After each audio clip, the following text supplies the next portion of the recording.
कि हमारे अधिवक्ता संघ अयोध्या का कोई भी अधिवक्ता ये राम जन्मभूमि चोरी के अभियुक्तों की डिफेंस की ओर से वकालत नहीं करेगा।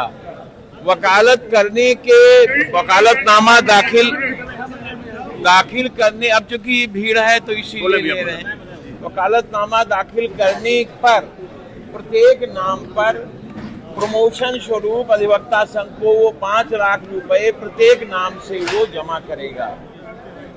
एक पैनल बनाया गया है जिसमें कम से कम 15 अधिवक्ता हैं। वो लोग प्रोसिक्यूशन की पैरवी करेंगे। उसमें तमाम नाम दिए गए हैं। ये कमेटी समेत 12 अन्य लोगों को शामिल किया गया है कि वो श्री चंपत राय, श्री गोपाल राव और श्री अनिल मिश्रा के विरुद्ध 173 में पहले तो वो एप्लीकेशन देंगे कि मुकदमा दर्ज किया जाए। अगर नहीं दर्ज होता है तो 173 में वो दाखिल करके इन तीनों के खिलाफ मुकदमा दर्ज कराएंगे।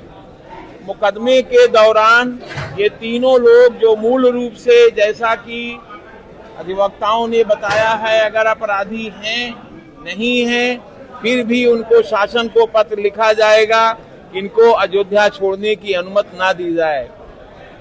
आगे चल के ये है कि SIT जांच से लोग संतुष्ट नहीं हैं। सेंट्रल को पत्र लिखा जाएगा कि CBI जांच कराएं।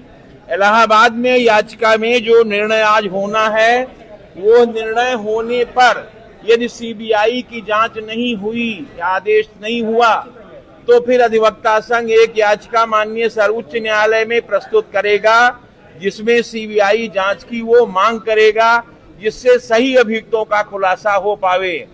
यहाँ तक कि और जहाँ तक कार्यवाहियां जो कमेटी गठित की गई है, जो भी आवश्यकता राम जन्मभूमि में पहले से और तमाम जगह पर चोरी और ठगी हुई है, उसकी भी जांच के लिए शासन को पत्र लिखेगा।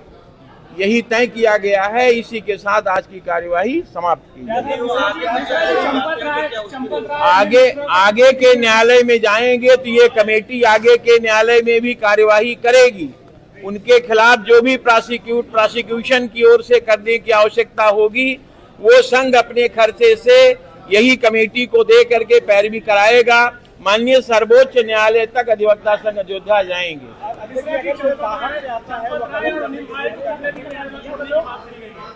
चंपत राय और अनिल मिश्रा और गोपाल राव को प्रथम दृष्टया यहाँ की जनता और अधिवक्ता संघ के लोग प्रथम दृष्टया इस बात पर शंका करते हैं कि इतनी बड़ी चोरी का खुलासा नहीं हुआ है अभी, बल्कि किसी ने अपने चालक को पकड़ा दिया, किसी ने अपने मंदिर के सफाई कर्मी को पकड़ा दिया। यहाँ तक कि स्थानीय लोग जो है उसमें कमेटी में नहीं हैं, इसलिए और चीजें घपले में जा रही हैं। यहाँ तक कि श्री नृपेंद्र मिश्रा जी का भी विरोध किया गया है कि उनको अगर यहाँ का दायित्व सौंपा जाता है तो और गड़बड़ होगा, चूंकि वो सरकार के नुमाइंदे पहले से रह चुके हैं।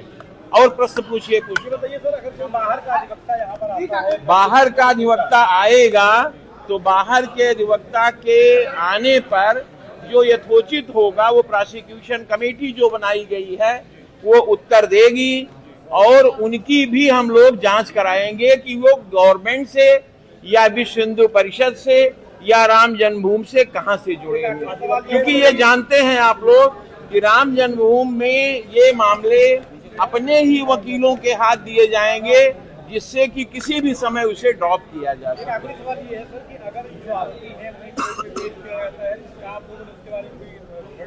नहीं कोर्ट पर पेश किया जाता है तो ये मैटर अंडरस्टूड है, जो जनता कहेगी वो किया जाएगा। जनता का मतलब वकील प्लस यहाँ अयोध्या वासियों से चर्चा को सुनिए कि चंपत राय, ये गोपाल राव और अनिल मिश्रा के बारे में उन लोगों की क्या धारणा है, सुन करके भी इसमें जोर दीजिएगा कि लोग जगह जगह पर, फुटपाथ पर, स्टेशन पर, तहसील में, हर जगह एक बात की चर्चा है कि मंदिर में पैसा ना दो क्योंकि वहाँ चोरी हो जाती, वही के लोग खा जाते। अधिवक्ता संघ क्या मान चुका है कि चंपत राय दोषी है?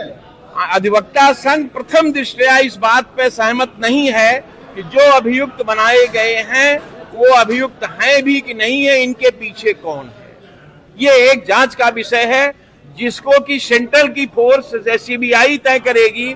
अगर एसआईटी का गठन ना हुआ होता तो शायद सीबीआई अगर जांच की होती तो स्थिति आज और भी क्लियर होती, लेकिन चूंकि स्टेट ने इसलिए एसआईटी गठन तुरंत कर दिया कि ये सेंट्रल के हाथ में न जाने पाए। आरोपियों के लिए फिर पैरवी करेगी, आरोपियों के लिए विरोध में पैरवी करेंगे।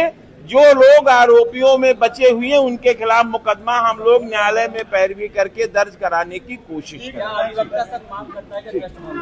ट्रस्ट भवन से मांग किया है कि यहाँ के लोकल जो संत महंत हैं उनको भी रखा जाए। ट्रस्ट में सारे बाहर के लोग हैं, अंदर की बात कोई जान नहीं पाता है, इसी से कोई सही चीज का खुलासा नहीं हो पाता है। फिर जांच भी वही लोग करते हैं, वो लोग बच भी जाते हैं, फिर वो लोग ये कहते हैं कि भाई हम लोग तो दोषी जांच में नहीं पाए गए। लेकिन जांच अगर सीबीआई करेगी, सेंट्रल की फोर्स करेगी, तभी तो क्लियर होगा।